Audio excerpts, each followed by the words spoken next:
what state you're coming in from. If you're outside of the U.S., let me know what country you represent. Throw up your flag.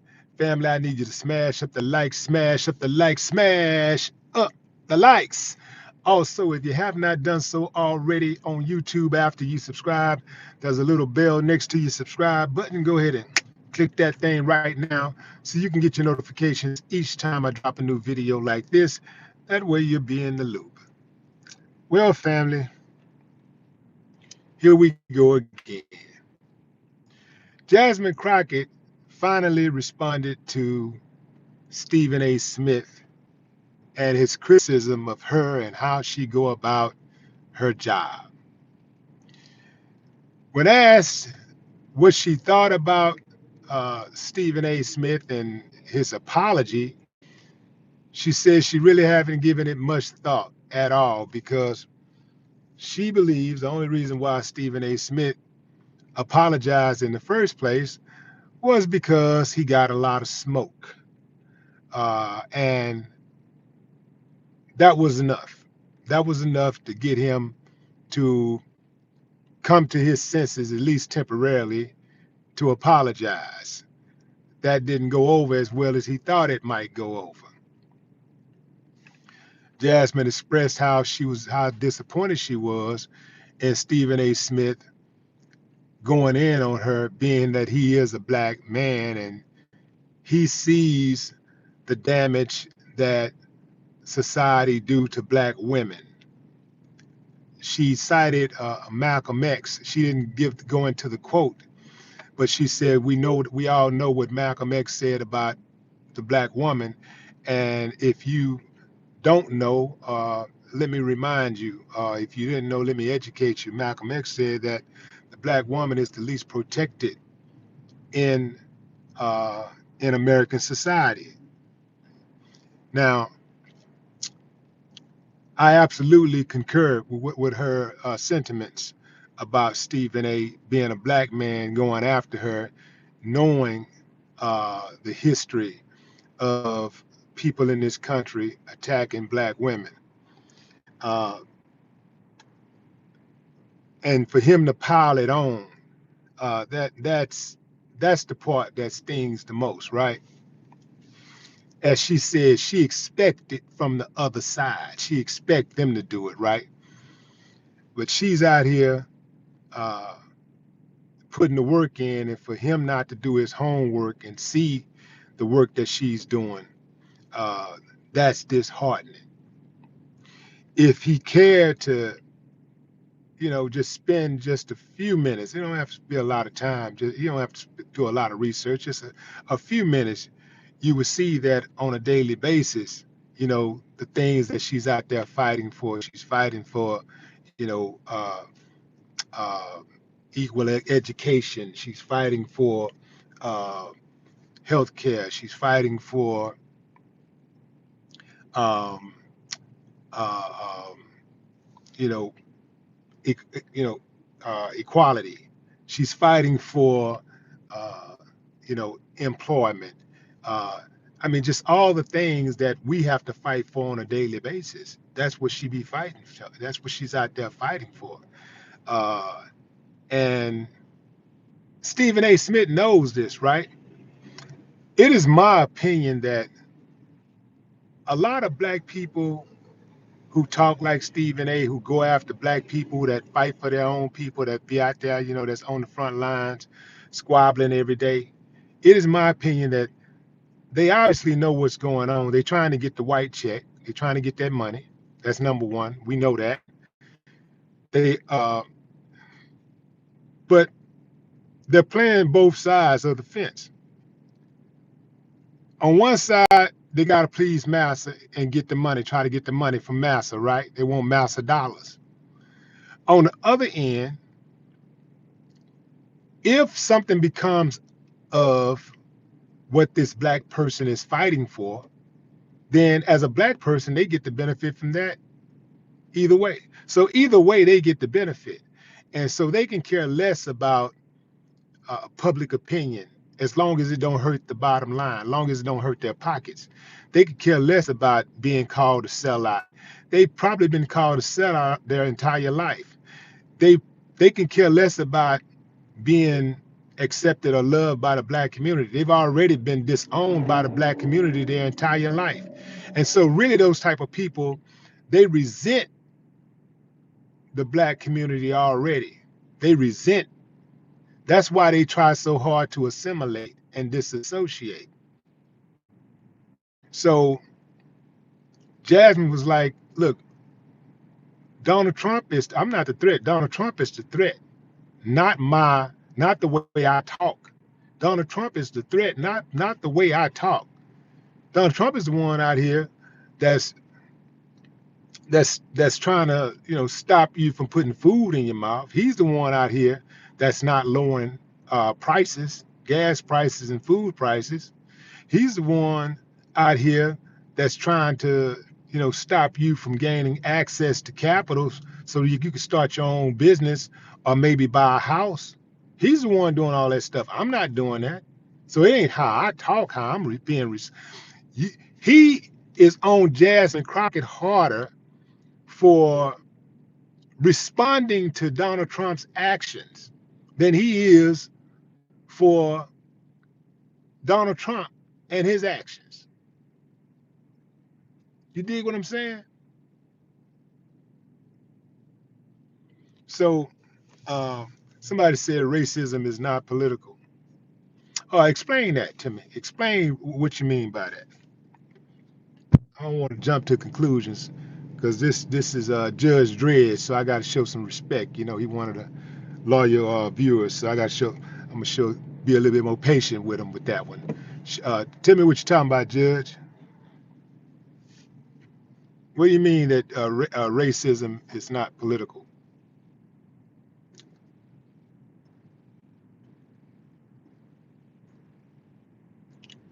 What's up, neighborhood superstar Wayne? What it do?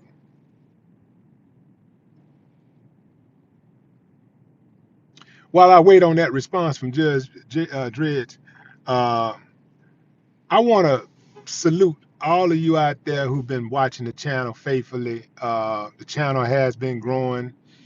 We've been getting so many responses, in the DMs and in the emails, and people sharing stories of you know uh, of other people's stories and their own story about the channel. And some of you have been here from the start. When I started the channel, I know that online, well, on the what do you call it, in the profile, it says that the channel was started in 2011. But yeah, I started it in 2011, but I didn't start doing this political and social commentary until the end of 2016. So we're going on 10 years really with this format. So I want to send a shout out and some reciprocated love, to y'all for supporting the channel. Whenever I go out, I went out yesterday to celebrate Jazz and Jay Prince's birthday, and I got a number of people walked up to me and was like, telling me their stories about the channel, and how they, you know, they come to the channel to get the information, and get the truth, and and what they got going on and things of that nature. So I hear y'all, man, and I appreciate y'all. Don't think that for one moment that I don't recognize, uh, your contributions to this movement.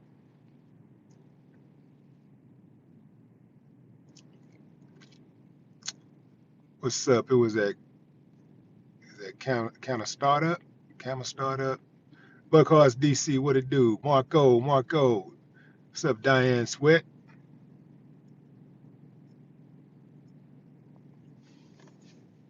Yeah, so I celebrated Jay and Jazz um, birthday on yesterday night, and now we're gonna celebrate mine tonight.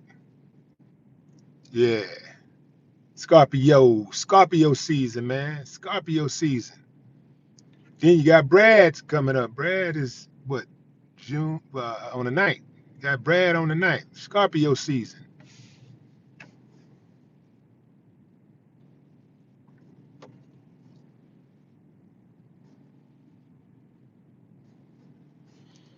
Yeah, if you're just not joining, have a conversation about Jasmine Crockett and you know her response to Stephen A. Smith coming at her, you know, talking slick.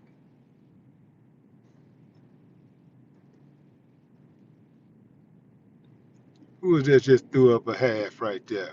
Who was that? Rogers Waveworks. What's up, nephew? I see you. Appreciate you. Yeah, Neff in the building.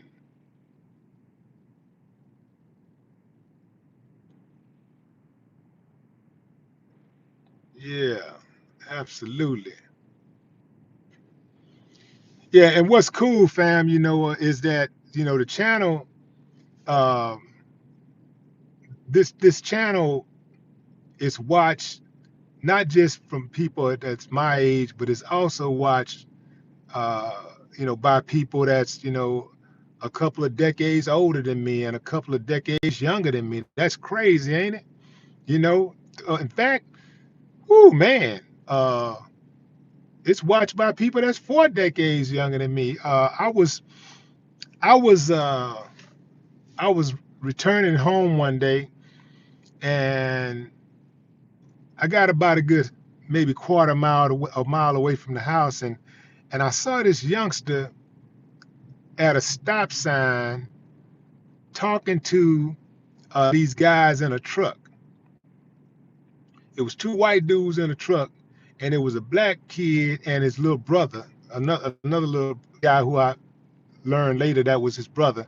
This little dude had to be about 11 years old. His brother looked like to be about maybe 5, you know, 4 or 5. And they're standing on the side of the road having a conversation with these dudes. So, you know, fam, you know, when I first drove by, I just kind of glanced at it and then I kept going. But I was like, you know, you know, what if this is something different, you know? So I just turned around just to make sure the little youngsters was all right. Cause not all y'all, man, but you know, some of y'all white folks, man, y'all be tripping, man. You know, y'all be trying to, you know, y'all be trying to do dirty, you know, to the people, you know. So I turn around and make sure the youngsters was all right. So I pull up and I say, little man, I say everything good. So as I'm pulling up, the truck speed off. We didn't speed off, he drive off. So uh, I say, little man, I say, y'all all right? He said, yeah, that's my uncle. I said, oh, okay. He said, I know who you are. I said, man, you don't know who I am. He said, yeah, I do. You Willie D. I watch your YouTube channel. I was like, what? I, I was like, all right, it's working. Because that's what I used to do on the radio in Houston back in the late 90s. You know, I had a show called Willie D's Reality Check, and it ran on Monday nights from 7 to 9 p.m. And I had people on that show watching that, listening to that show that was 9 to 99. I would have a youngster call on the show and talk about what's going on in their life. And then I'd mess around and have an old dude, you know, it'd be a little black kid from Houston call and say what's going on in his house or whatever problems they might be having or whatever. And then the next call be an old white dude that live in Pasadena, which is, you know, it's almost like Pasadena is like a town over from Houston. It's like a suburb of Houston, but you can't tell the people that's born and raised in Pasadena that's a suburb, but it's like a suburb of Houston. Uh, but I'd have an old white dude, you know, 80 something years old, calling in from Pasadena, you know, like, and talking about his experience, right? Because at the end of the day, that's what I do on this channel, just basically give people information and instructions to help them navigate through this wild, crazy, beautiful world. It's all about information and being, you know, and trying to get an understanding. Uh, so This channel is really for anybody that want that information and instructions and trying to get an understanding. It really ain't about the conflict and just beefing and all that kind of stuff, because to me that's kind of frugal, right? It's like it's futile, you know what I'm saying? It's like it don't really get you nowhere, you know. It's a waste of time. So I like to try to get an understanding, right? In regards to what we're talking about right now, the subject at hand, Stephen A. Smith, the understanding is that there are people out there who who will use whatever means that they have to undermine the black plight. And oftentimes it's people that look like us. It's those people that have been paid by the other side to undermine the black plight. And oftentimes we fall for it just because they're black and they're successful. They look like they're successful in terms of having money. Because they have money, and some of us, we're so desperate for some type of representation of success that we'll take anything. We'll take anything, we'll take anybody.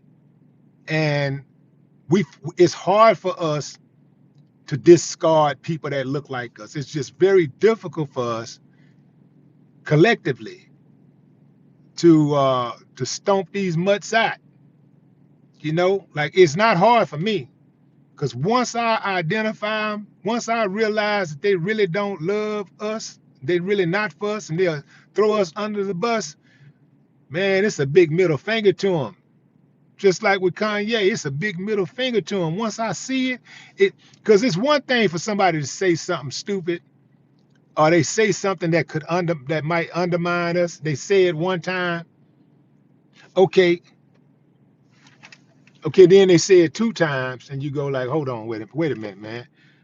Hold on, let me pull up a little bit and try to watch this dude a little bit more. Let me see what he's trying to say. And it depends on who the person is and how much you invested in them.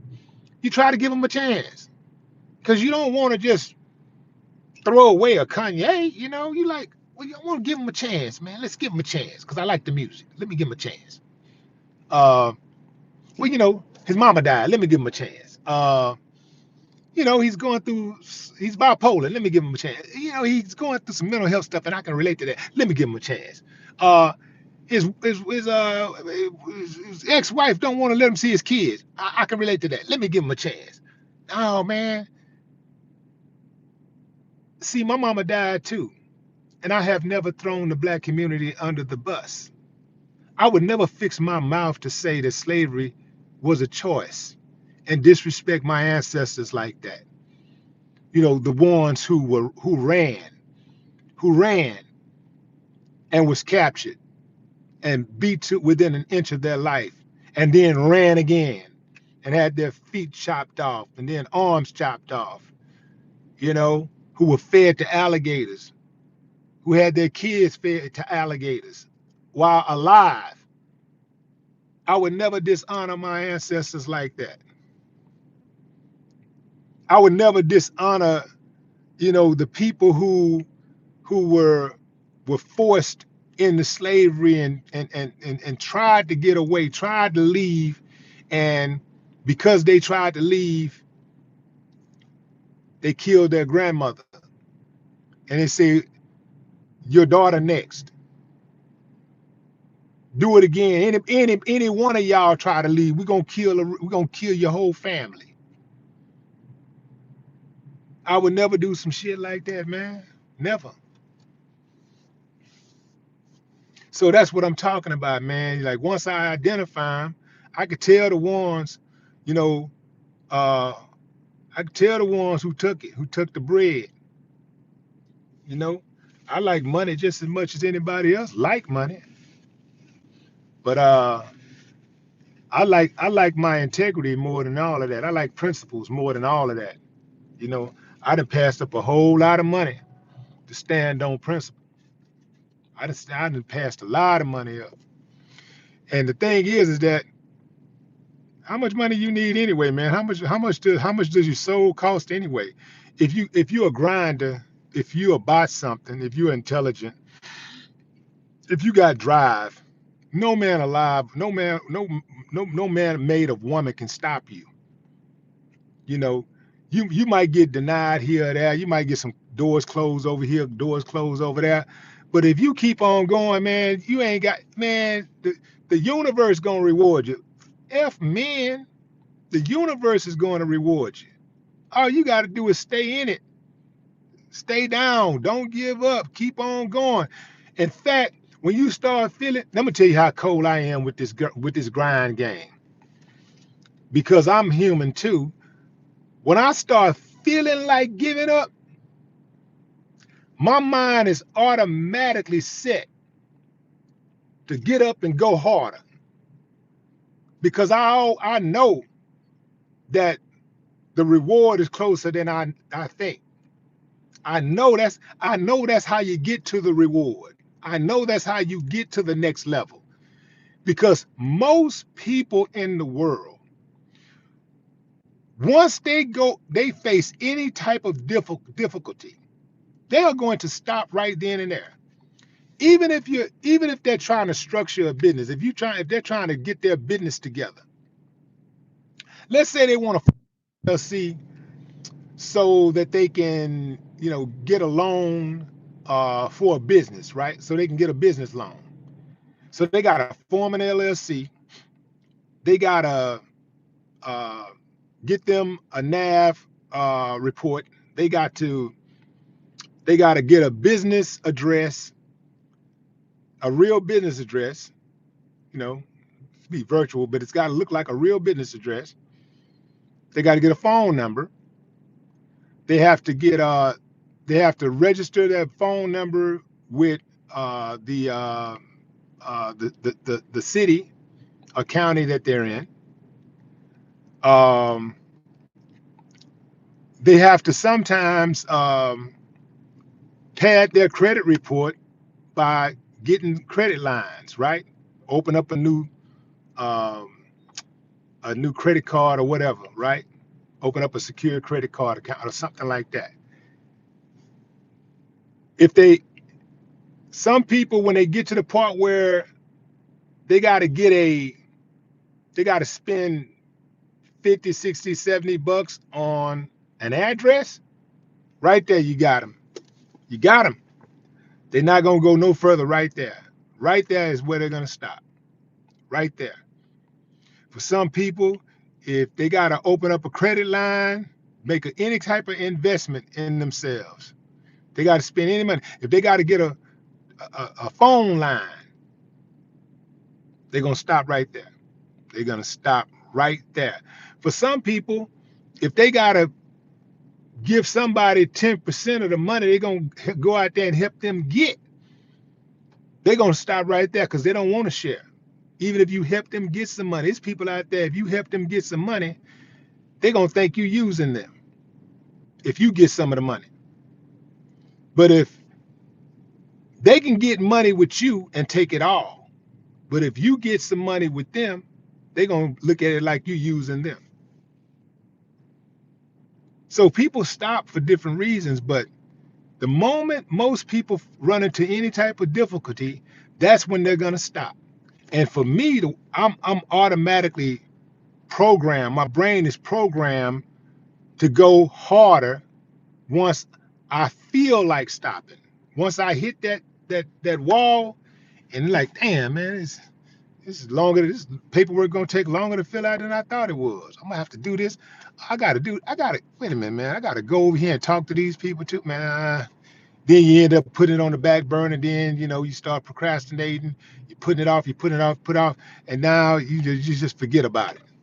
And now something that was supposed to take you a week to do, you look up now and it's a whole year then passed, or it's 3 years then passed, or 5 years then passed, because you ran into a stumbling block.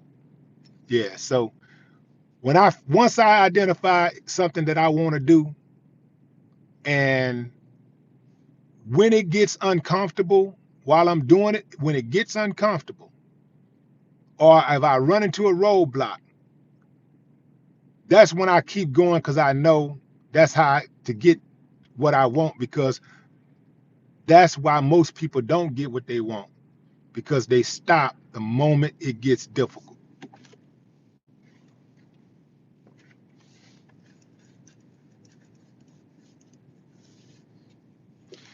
If Jasmine Crockett was built like that, we wouldn't even know her name. We wouldn't know her name because she is a soldier. She keep on going. Man, the woman is up against, like, she don't get to just be a regular Congress member, a congresswoman. She don't get to just go out and just do her job and worry about her constituents. She got to worry about people who ain't got no skin in the game, being an attack dog for her enemies, an attack dog that look like her, you know, that come from her race. She got to worry about stuff like that. And oh, she ghetto, she this. Man, everybody got a little ghetto in them. Let's be honest. Since you want to be honest, hell, I'm a ghetto boy. I got some ghetto in me.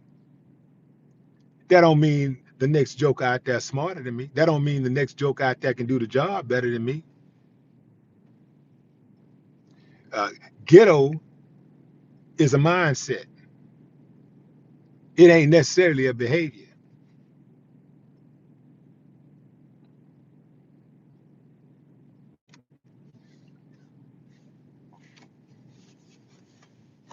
What it is once they identify you as an enemy, they're gonna use anything they can against you to try to disparage you, to try uh, to turn voters away from you, turn supporters away from you.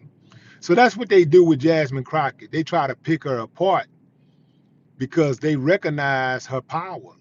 They recognize her brilliance.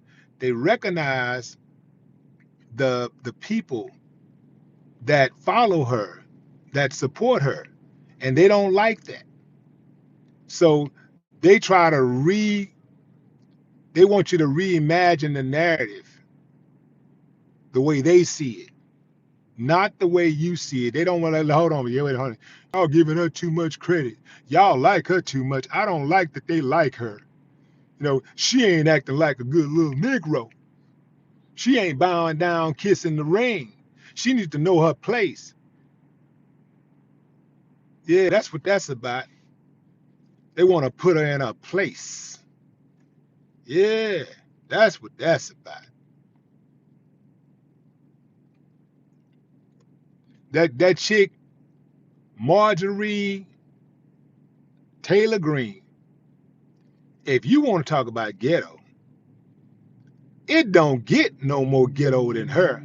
You ain't never heard Stephen A. Smith say nothing bad about her. You never heard him say anything. You never heard him call her ghetto, not once. She stay on ghetto mode. She always saying something stupid.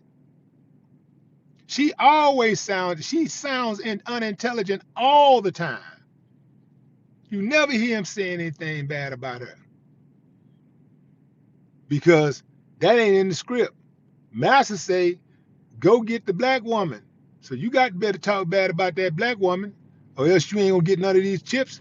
How much money you want? How much money you want? I will Massa give me let's say 200. All right,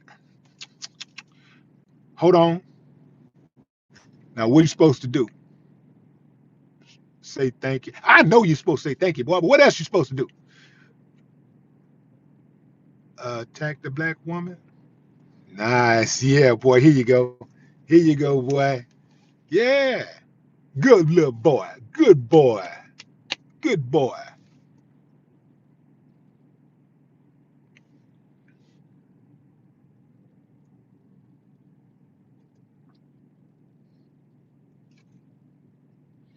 One thing you'll never see me doing, fam, I'm not going to help them destroy us. I'm not going to do it. I am not going to help them destroy us.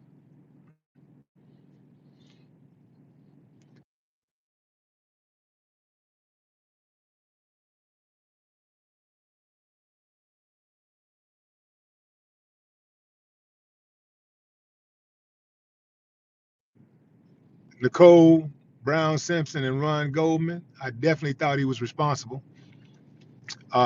If he didn't do it, I figured he knew somebody who did do it, but I wasn't gonna help them do it. I wasn't gonna help them destroy him. And I knew OJ didn't like us overall. OJ was, he thought he was special. He thought he wasn't, he thought he was better than, the average black person or whatever. So, so yeah, so, uh, but it ain't. It was bigger by that time. It became bigger than OJ. It was bigger than OJ. It was bigger than Ron Goldman and Nicole Brown Simpson. People was picking sides based on historical race content, a historical race context. That's what they was doing. If you're white, you go on this side. If you're black, you're on this side. Most of the black people that I know, I do believe if they was faced with that same evidence and it was their loved ones that got killed, they would have they would have agreed that yep, he had to do it. It's too much too it's just too much uh, it's too much evidence. He had to do it, right? I think that most of the white people, if it was the other way around, they wouldn't have had the position they had.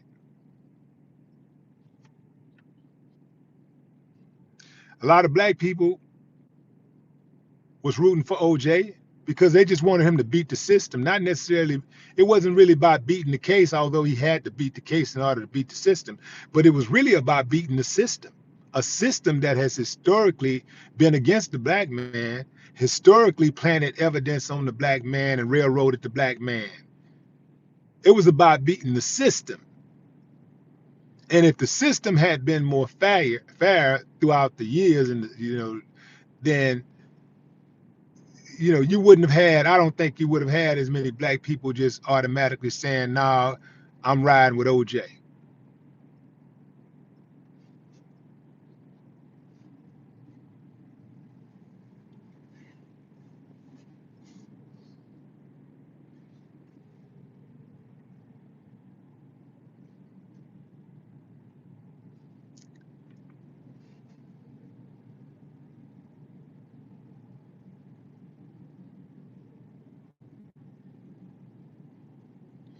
But I wouldn't, I wouldn't dare say it publicly when OJ was alive, when he was going through that trial. Nah, I'm not gonna help them. I'm not gonna help them prosecute OJ, because a lot of people only had that position just because OJ killed some white people. That was it. They was only going after OJ, and they only hated his guts because he killed.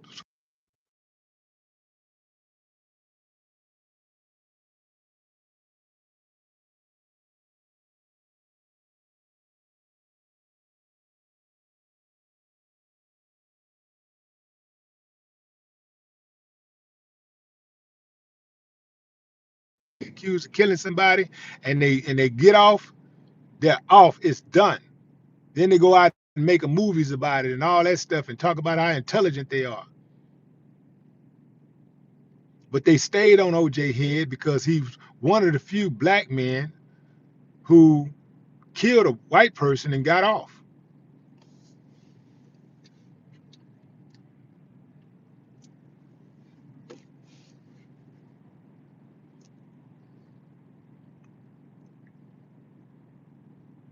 So Stephen A is he coming back with the BS. He always pivoting. It's one thing and then it's something else. It's one thing, then it's something else. He'll bring on somebody who people like, come to the show and they giggle and kick it for a minute and laugh and I'll have some fun. Then next time, he'll take a position that most black people might agree on about a serious topic. That's just to throw you off. He ain't really saying anything where he's risking something, right? He's not risking something. And then next thing you know, once he build those little points up, he come back in and disappoint you by saying something stupid again, and saying something to undermine the black community, saying something to throw a black person under the bus. It's a pathology, and it's done on purpose.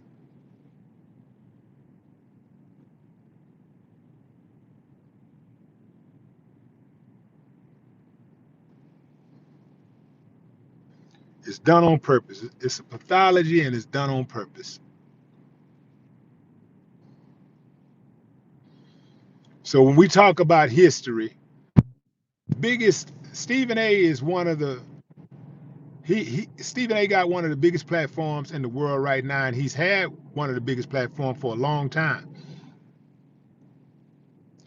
In his field, one could argue he is the top dog in his field. But when it's all said and done,